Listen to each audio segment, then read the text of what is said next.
Wanni tokko nuti waan irratti waliif gallee gatii itti kennineef malee gatiin isaanii xiqqaadha yookaan gatii sanuun qaban jechuudha. Kana jechuun maallaqni mataa isaatti gatii dhabus wantoota gatii qabuun jijjiirrate jechuudha beekee. Inni amma ittiin fayyadamnu kun Fiat Money jaama. Fiat Money kun jaarraa 18ffaa keessa chaayinoonni akka itti fayyadamaa turan himamullee ifaan ifatti addunyaan guutuun kan itti fayyadamuu jalqabe garuu jaarraa 20ffaa keessa. Kana jechuun amma maallaqni jira makiinaan namni hundi barbaadu sun ammoo dhabamaati deemti jechuudha. Ilumaatu akka seenaan agarsiisutti maallaqni yeroo san Jarman keessatti baay'achuurraa kan ka'e daa'imman illeen akka xalayaatti ashaangullitii ittiin tolfataniiti taphachaa turaniin. Yeroo sanitti chaalenjii Starving Billionaire jedhamu hunda kaasanii turan lammiileen biyyattii biiliyoonera beelawee akka waan jechuu barbaadaniiti.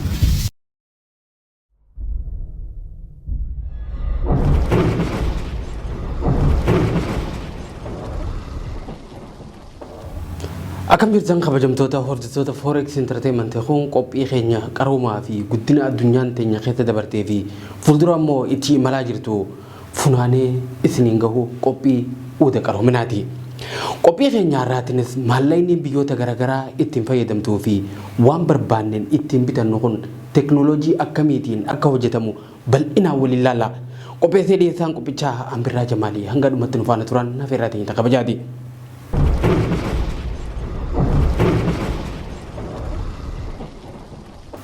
Maallaqni akkamitti oomishate dabruu keenyaan duratti maallaqni arra ittiin walirraa bitannee ittiin gurgurre kun yoomi as hojiirra ooluu jalqabe gaafii jettuuf deebisaa laachuurraa kaanu. Osoo siistemni maallaqaa gara addunyaa kanaa hin dhufin duratti wantoota bakka maallaqaa bu'anii fi akka maallaqatti ittiin bitanii fi gurguran hedduutu lafa tanarra ture. Fakkeenyaaf fardaa fi soogidda kennanii midhaan fa'aa fudhachuutu ture.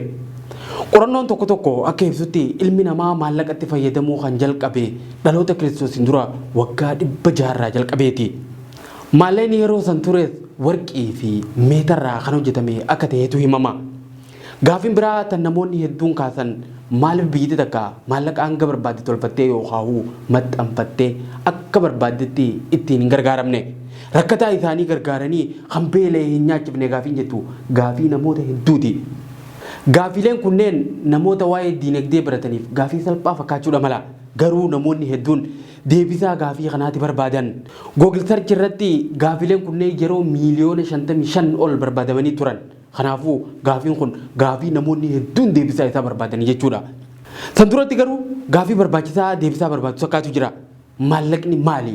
Maallaqni maali yoo jee namni si gaafate kan waa itti bitadhuu fi ittiin gurguran dhugaa jettee deebisuudha dandeessa.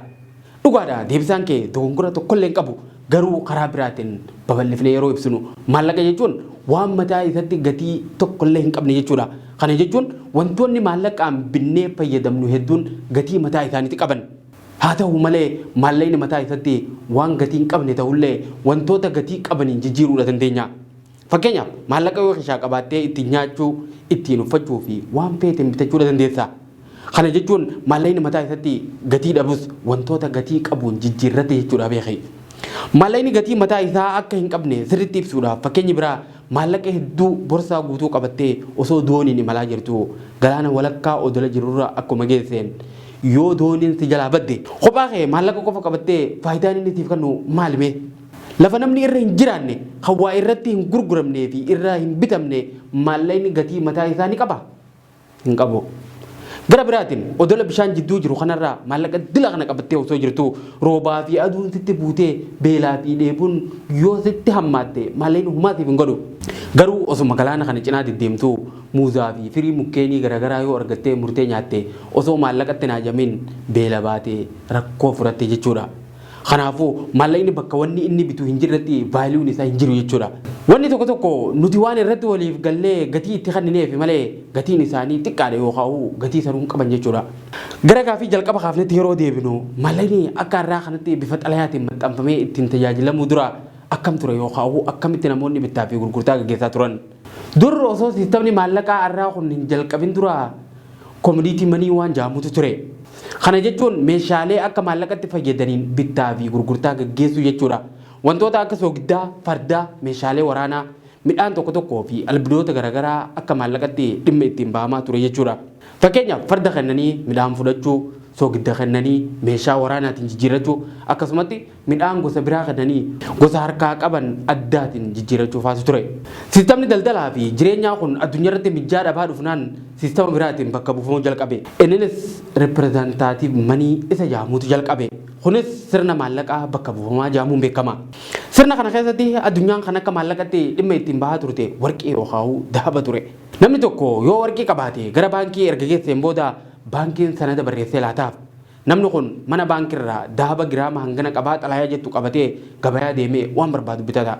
Xalayaa san abbaa waa irraa bitateef dabarseetii kenna jechuudha. Inni meeshaa san gurgurate ammoo sanada saniin mana baankii deemee warqii hanga isaa barreeffame san baafata jechuudha. Inni har'a addunyaan ittiin fayyadamaa jirtu kan xalayaa kun yoo maali? Inni amma ittiin fayyadamnu kun fiat manii jaama.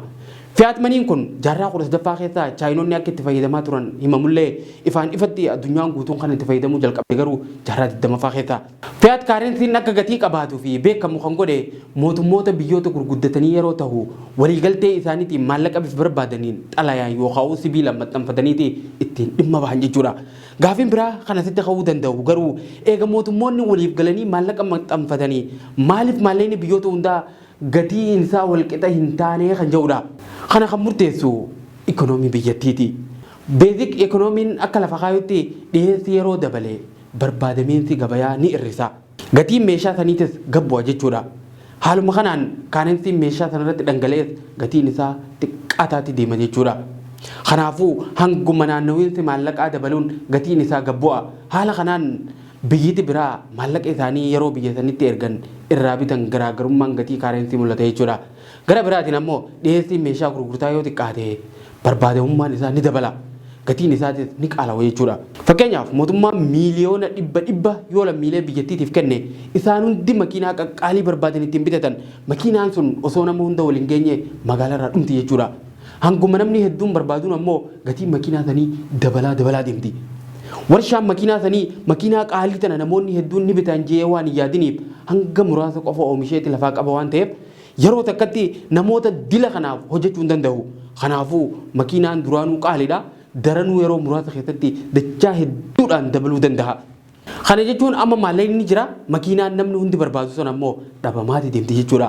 Mootummoonni biyyoota hundaa maaliif maallaqa hanga barbaachisu maxxansanii uummata isaaniitii fi biyya isaanii hiyyummaa jalaan baafne duuba gaafii jettuuf ammoo mootummaan biyya takkaa maallaqa ikoonoomii biyyattirra guddaa maxxansuun balaa hamaadhaaf biyyattii saaxila. Bara 1920moota keessa Jarmanitti balaan ikoonoomii akkasii mudatee ture.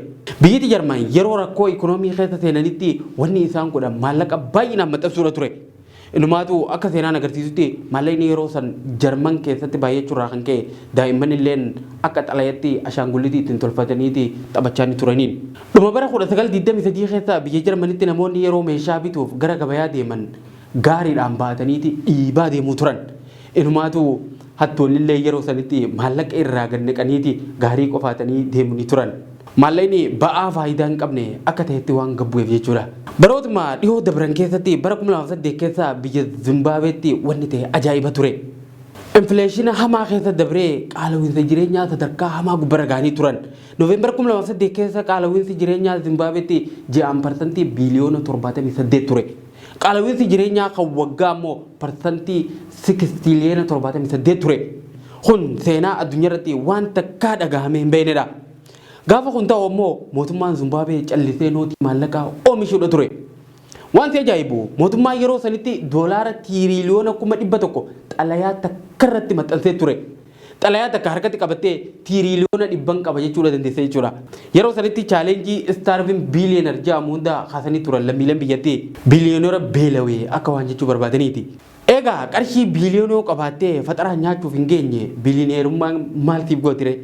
Dhumarratti maallaqni biyyattii faayidaan qabu jaamee kosiidhaan waliin harameeti gatamaa ture.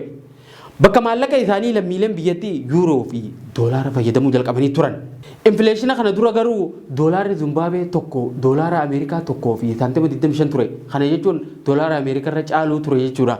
Egaa kanarraa wanni barannu biyyatti takka maallaqa hanga barbaaddu yoo oomishte liqii ofirraa kafaltee lammiilee biyyattiitiif kumtaala manatti ergitee fi faayidaa osoo hin ta'in miidhaa guddaatu ikoonoomii biyyatti dhufa jechuudha. Egaa waa'ee oomishamuu maallaqaatiin wal qabatee miidhaa fi bu'aa baay'inaan maallaqa oomishuu biyya takkaa ilaallee booda maallaqni amma waa ittiin bitachaa jirruu fi halkaniif guyyaa isa argachuuf hirriba dhabnu akkamitti oomishama laata? Warshaa akkamtu isa oomisha? Biyya kamitti ammoo oomishamoo waan jiru kutaa itti aanu keessatti bal'inaan laallaati. Qophiin keenya uuda qaroominaa kan irraa kan hanga ammaa daawwachaa turtan kana fakkaata. Qophii keenya uuda qaroominaa biraatiin hanga walitti deebinutti nagaan nu tura.